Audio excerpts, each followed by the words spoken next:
Ugh, black, winter lighting, that's what I get for being away for 2 months. I don't have time to adjust.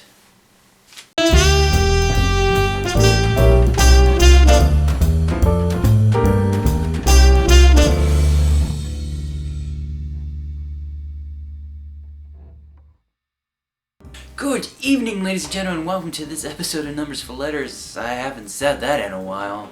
I'm going to start off this video like I always do when I'm away for a long time, with an apology.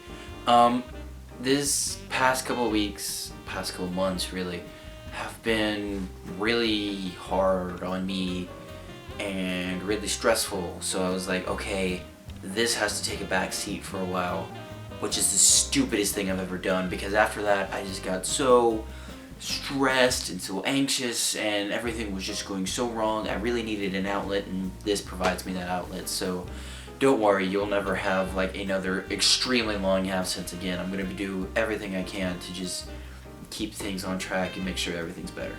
So one of the reasons I've been so incredibly stressed is, well, the whole college application process. Because the entire process is so incredibly labor intensive. Basically, you just go, hey, I'd like to apply to this college, and then you get slapped with a massive application that involves telling you everything about yourself and your past 3 generations of family members. They want to know every grade you've ever made. They want to know every tax you've ever had. It's ridiculous. It's just completely insane. I honestly wouldn't be surprised if they asked if you had any odd birthmarks. Then of course, if you apply to that college, you have to wait a really long time. And for someone as anxious as me, hell is the only way I can put that. Because if you're like me, you apply to one college, and one college alone, and that's the one you want to get into. You don't want any other college. And then of course, during that waiting period of time, everyone's always like, hey, what happens if you don't get into that one college? What if you need a backup plan? Do you have a backup plan? To which I reply, yes, that particular corner where I will sit and moan and cry deeply. And then to add even more stress on top of that, you've still got school. School is still a thing, surprisingly. I know, it doesn't go away. And even then, after you get accepted, there's still a lot to do. You still got to actually officially enroll. You still got to sign up on the school's website. You still got to do all this. It's ridiculous.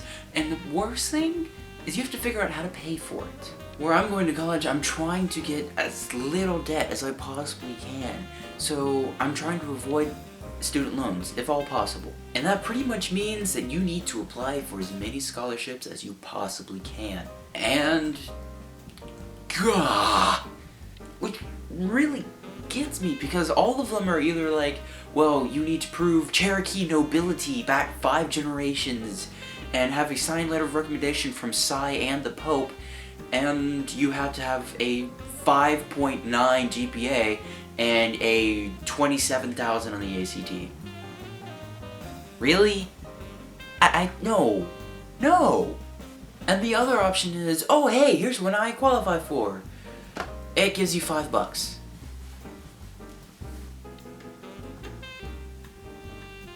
You see where I'm having troubles. And yes, there are bigger scholarships that are not based on, skin color, religion, stuff like that. But those all involve an incredibly long essay or some form of video, which, I've been doing great at those.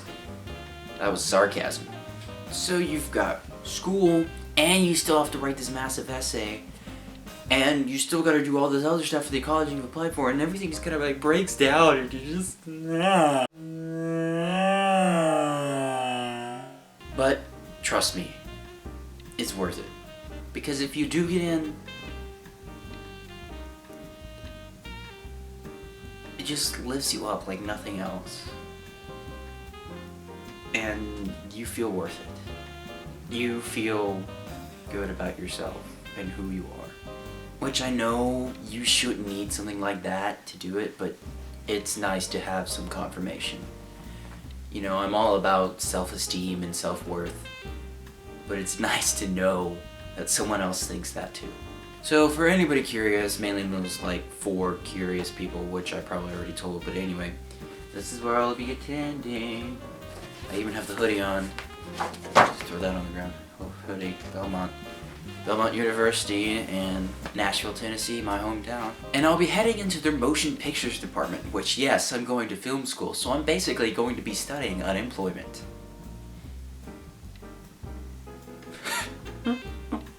But in all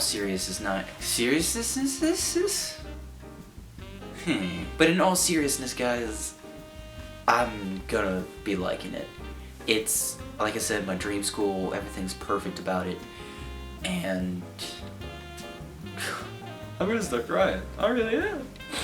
So, how does this concern you guys? How does this concern the channel, the audience? I intend to keep this channel running as long as I possibly can, and that means through college. So, even during semesters of college, I still intend to keep the channel running. It probably won't have as many videos as I put up, but I still fully intend to keep the channel running because this is an outlet that I need, as I discovered in the past couple months, and I love it. It's just amazing, incredible. So, yeah, I went on my little emotional rant. I hope you don't hate me now. All that boils down to is I'm back, and I intend to be for a long time. So, thank you, my little deatlings. I like calling you guys that.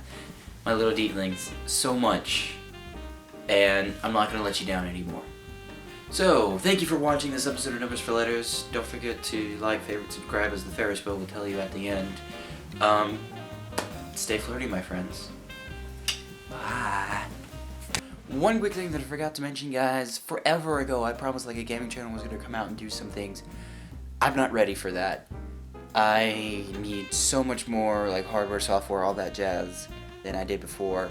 If I do release any gameplays that will be on this channel and this channel alone, and they won't be anything like episodic. It'll be sporadically, here, have a video of me playing some sort of video game with friends, probably, because I suck playing video games alone. I'm rambling. Yeah. So, yeah, this is the real end. Stay flirty, all that jazz. I already did that. I'm sorry.